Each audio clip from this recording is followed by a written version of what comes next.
आज मैं एक ऐसी औरत की कहानी सुना रही हूँ जो गरीबी और अपने बच्चों की ख्वाहिशों के आगे मजबूर होकर एक गलत कदम उठाने पर मजबूर हो गई।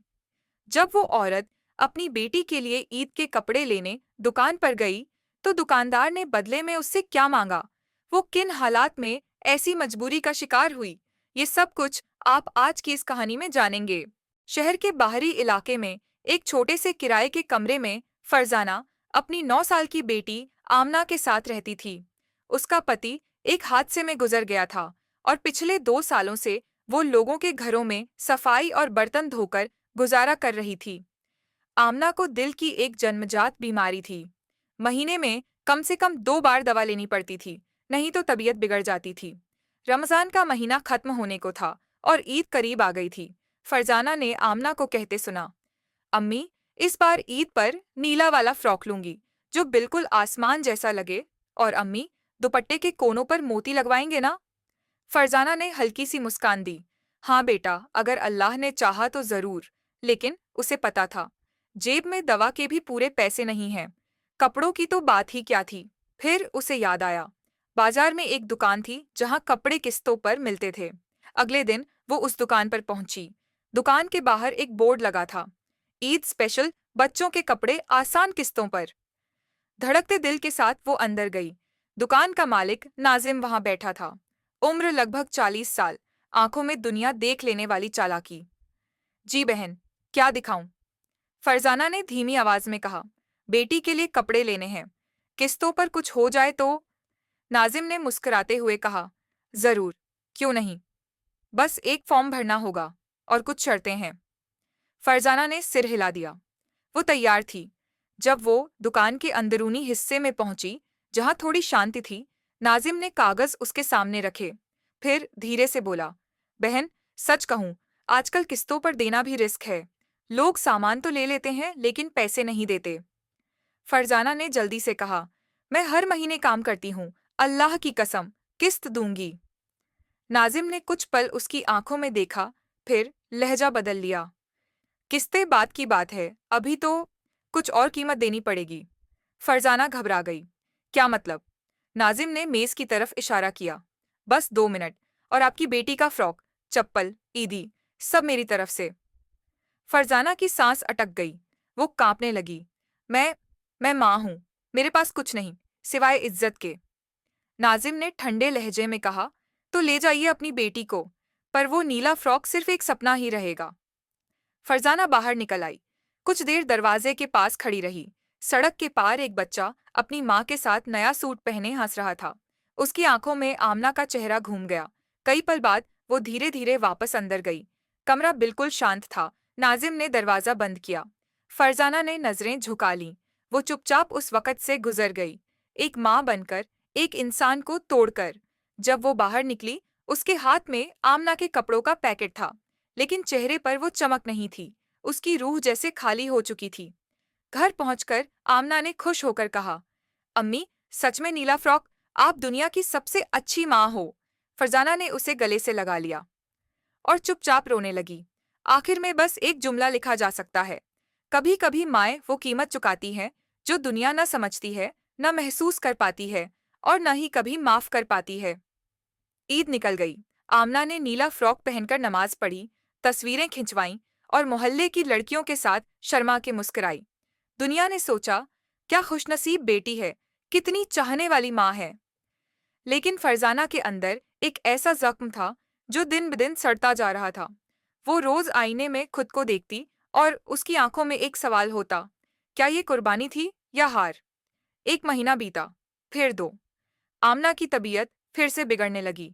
दवा महंगी थी और मोहल्ले की मालकिन ने उसे काम से निकाल दिया था। फिर एक दिन वो दवा की पर्ची लेकर एक पुरानी खैराती संस्था के ऑफिस गई, जो अमीरों से ज़कात और सदका लेकर जरूरतमंदों में बांटती थी। वहां रिसेप्शन पर बैठे एक लड़के ने ऊपर के कमरे की तरफ इशारा किया। ऊपर हाजी साहब बैठे हैं, वही बताएंगे कि मदद हो सकती है या नहीं। जैसे ही कमरे में दाखिल हुई, फरजाना को वही घुटन महसूस हुई जो नाजिम की दुकान में हुई थी। हाजी साहब, सफेद कपड़े, मोटा शरीर, चमचमाती अंगूठियां, कुर्सी पर बैठे थे और उसे ऊपर से नीचे तक देख रहे थे। बैठिए बहन, बताइए क्या मसला है। फरजाना ने वही पुरानी कहानी सुनाई। बेटी की बीमारी, दवा की जरूरत, थोड़ा राशन, थोड़ी मदद। हाजी साहब ने एक ठंडी सांस ली। देखिए बीबी, जरूरतमंद तो बहुत हैं, मगर हम खास लोगों की खास मदद करते हैं, बशर्ते कि वो भी हमारे काम आए। फरजाना चुप रही। उसने उस नजर को महसूस कर लिया था, जिसका मतलब लफ्जों में नहीं, बल्कि खामोश लम्हों में समझ आता है। मेरी बीवी गुजर चुकी है और मैं अकेला हूँ। तुम साफ सुथरी लगती हो, तुम्हारी चुप्पी में रजा है। क्या जरूरत है, सिर्फ दवा या हमेशा की मदद? फरजाना के होंठ कुछ नहीं बोले। उसकी आंखें बंद हो गईं। शायद वो अपने जमीर को कहीं और भेज चुकी थी। कुछ ही पलों में वो फिर किसी सौदे की कीमत बन चुकी थी। दवा उसके बैग में थी और हाजी साहब के हाथ उसकी दुआओं पर थपकी दे रहे थे। खुश रहो बेटी, तुम जैसी औरतें ही आजकल वफा की मिसाल हैं। फरजाना बाहर निकली। ठंडी हवा ने उसके चेहरे को छूकर शर्म से झुका दिया, लेकिन अंदर की चीखें उसे साफ सुनाई दे रही थीं। रास्ते में आमना का फोन आया। अम्मी, डॉक्टर ने क्या कहा, दवा मिल गई? फरजाना ने कांपती आवाज में जवाब दिया। हाँ बेटा, सब मिल गया, बस अम्मी थोड़ी थक गई हैं। उस रात जब आमना सो गई, फरजाना खिड़की के पास बैठी थी। अपने हाथों की लकीरों को घूरती रही। उसके दिल में एक जुमला बार बार गूंज रहा था। हर बार मैं क्यों, आखिर कब तक? फरजाना की जिंदगी में एक अजीब सी खामोशी आ चुकी थी। उसने आमना के चेहरे की मुस्कान के पीछे छुपी अपनी सारी कुर्बानियों को छिपाने की बहुत कोशिश की थी, लेकिन अंदर का दर्द हर दिन बढ़ता जा रहा था। वो बार बार खुद से पूछती थी, क्या जो वो कर रही है वो सही है? क्या उसकी ये कुर्बानियां उसके बच्चे की अच्छी जिंदगी के लिए जरूरी हैं? मगर इन सवालों का कोई जवाब उसके पास नहीं था। आज फिर वो एक नई मुश्किल में फंस चुकी थी। आमना की तबीयत फिर बिगड़ गई थी। दवाइयां दिन ब दिन और महंगी होती जा रही थीं, और फरजाना की जेब इस बार पूरी तरह खाली थी।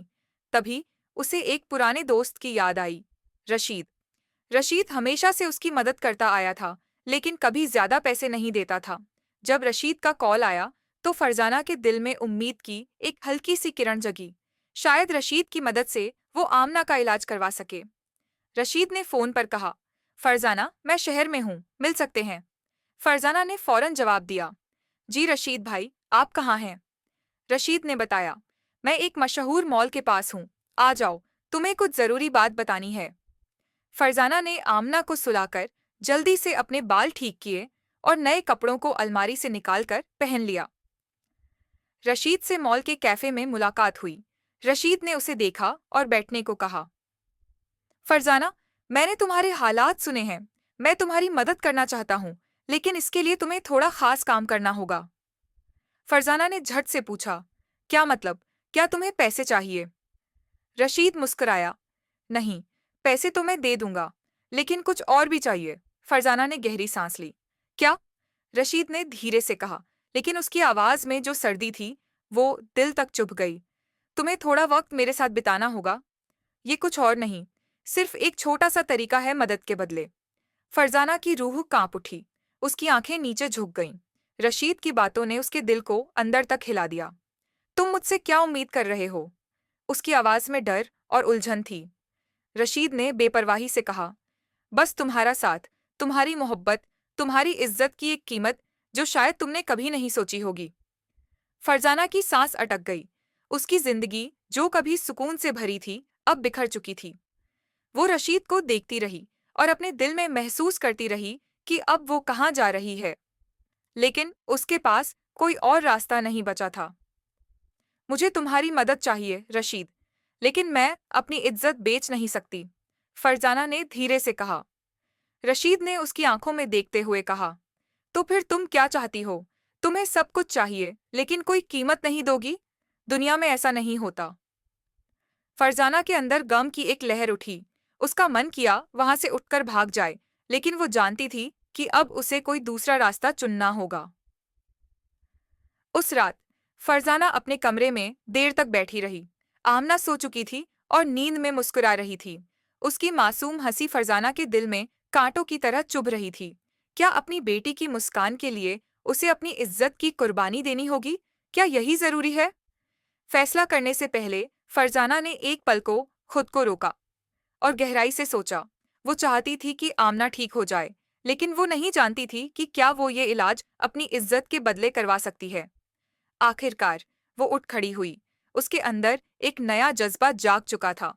उसे पता था कि जिंदगी में कभी-कभी बहुत मुश्किल फैसले लेने पड़ते हैं, लेकिन वो नहीं चाहती थी कि आमना का भविष्य उसके माजी की कुर्बानियों पर खड़ा हो। वो फिर कभी रशीद के पास नहीं गई। उसने तय कर लिया कि आमना का इलाज वो अपने दम पर कराएगी, चाहे जितनी भी मेहनत क्यों ना करनी पड़े। उसने जो रास्ता चुना वो मुश्किल जरूर था, लेकिन सही था। उसका ये फैसला बहुत भारी था, लेकिन उसने अपने ईमान को थाम लिया, क्योंकि उसे अब यकीन था, इज्जत वो चीज है जो बेची नहीं जाती, बल्कि बचाई जाती है।